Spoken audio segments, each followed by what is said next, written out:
In this episode, you'll discover how London Rowing Club strategised to win at the National Masters Rowing Championships for the second year in a row.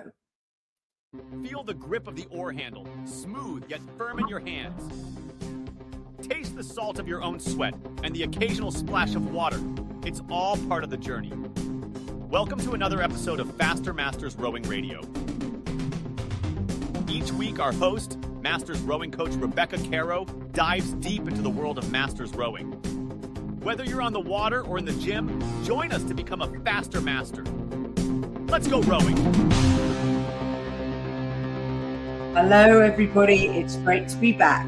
And this is a very special episode of Faster Masters Rowing Radio because today I am joined by James Sexton-Barrow, who is the second time that you've been a guest on the show with me. So welcome back. Thank you for having me. Yeah, it's great to be back. And yeah, here we are having another chat a year on, which I'm very much looking forward to. So the reason that James is here is because London Rowing Club in the UK were the winners of the Victor Ludorum Trophy, which is the club that won more points than anybody else at the British Rowing Masters National Championships. There, what a mouthful. Congratulations, you did it. Thank you. Yeah, it's been it's incredible. I think we'll chat more about this obviously, but I think it feels even more special doing it this year than when we did it last year. So with the whole club, and we're all very, very well proud of ourselves and very pleased with the result. And yeah, it's just fantastic. It really, really is. Now, approaching getting onto the podium is one thing, but staying there is completely different. And from one year to the next, we all know that Masters rowing groups can change substantially. People arrive, people leave, people get injured or sick. So what was the main differences that your group took when you decided to try and go for it a second time? Yeah, so the approach started pretty much I think on the day that we won it last year, people were saying, oh, right, well, doing it once is great. Doing it twice would be fantastic. That's what we really need to go for. So there wasn't much time for celebration. We went straight into it. But I think what the real difference was when we went for it the first time, London Rowing Club had never really gone to Brit Masters en masse before. And so last year in 24, it was sort of we're just going to chuck numbers at it and we'll sort of see how we go. And that was very much our approach, was we kind of just went, if we just turn up en masse, lots of people, enter lots of events, then we have a shot at it. And we're lucky in the sense that we're a very big club. We have lots of masters, so we have lots of people to throw at that kind of thing.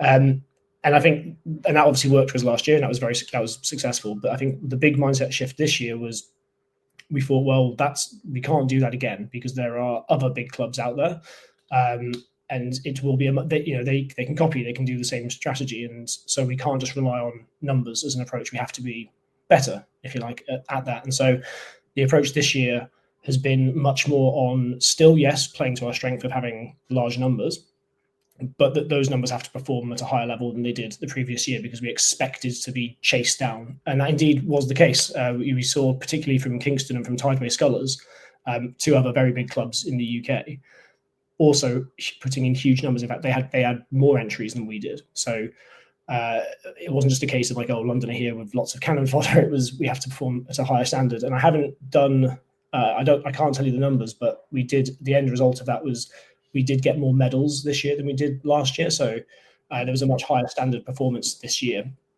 notably in some of the 8s and the 4s events, which yield quite a lot of points per win. So the approach this year has definitely been more of a performance lens as opposed to a participation lens, I guess. And that is partly driven by the success last year. I think a lot of people kind of took part last year because they saw it as, oh, it's a nice club initiative to take part in, and I want to be part of that group.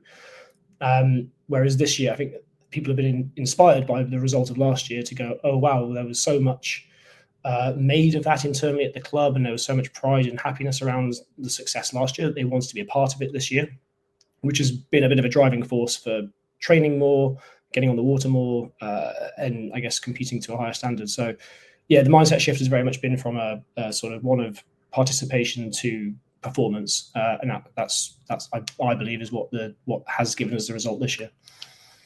Now, you were generous enough to explain to me before we went on air that your masters group ranges from people who are age 36 to people who are masters I, and I'm not even going to try and calculate how old that is. So obviously a very diverse group, and men and women. So how was that impacted in the coaching and the training plan that you followed? Yeah, it's almost hard to put into a few sentences, because, as you say, we've got a huge range of ages and men and women, and I guess with that, different abilities and different work-life balances and different some people are retired and so can row a lot more, and some people are working full-time jobs or have young families and so are kind of hampered by that. And so we can't ever assume a sort of one-size-fits-all. Everybody must be on the water on Sunday mornings and Thursday evening, or on the erg on a Tuesday night, or whatever it may be. So I think any good masters group has to acknowledge that there's going to be vast differences in people's ability to train. And so the approach has to be flexible in that sense. If I compare it to the senior squad at London Rowing Club, who, there's a bunch of people there in their 20s who will do exactly what they're told when they're told to do it every single day of the week. You can't do that with masters. You have to accept that there needs to be flexibility built into it. And so our approach to training has very much been, there are days, if you like, there are times in the week where we go, this is where we would love to get as many people on the water as possible, and there will be coaching available for that on the water. And that's a kind of open session. Anyone can put their name down and be like, great, I will be there on a Sunday morning, for example. And we will aim to get as many boats out as possible with the intention of kind of battle paddling or doing pieces side by side. And that's where we get a lot of value out of that togetherness. But we specifically don't put any kind of pressure on, you must turn up for these sessions, otherwise you won't get selected for a crew. It's very much we understand if you can't make it. But what we do ask is, if people can't do those sessions, that they organise themselves to go out at another time separately to that. Similarly, with any land-based training, we put out a schedule of kind of ergs. These are the ergs we want everyone to do, and you must record the scores. But we don't dictate you've got to do that on a Wednesday evening. It's sort of please fit this into your own schedule. So we try to be as flexible as we possibly can be. And I think that leads to more participation as a result, because people can fit it in around themselves, as opposed to feeling, I have to be there at this time to be part of it. Was there a selection, as in competitive, 1K erg scores and things for some of the crews, or did they basically fall out of the fact that you were 4 people and you're all in the same age group, therefore you're rowing together? Yeah, well, it's a mixture of the two, really. So I think this year we've had a few things on our calendar in terms of Brit Masters, definitely, but we've got Henley Masters coming up this week, which is a very big regatta for us. And so we've tried to put crews together with the aim of training across the two. So there is a bit of age banding, absolutely, because you've got to fit into the C category or the B category or whatever it may be. So what we did was look really early on. Well, not really early on, probably kind of straight after the heads had finished. So for anyone not in the UK, they're the big end of winter. They happen around March time. Time trial races in the UK.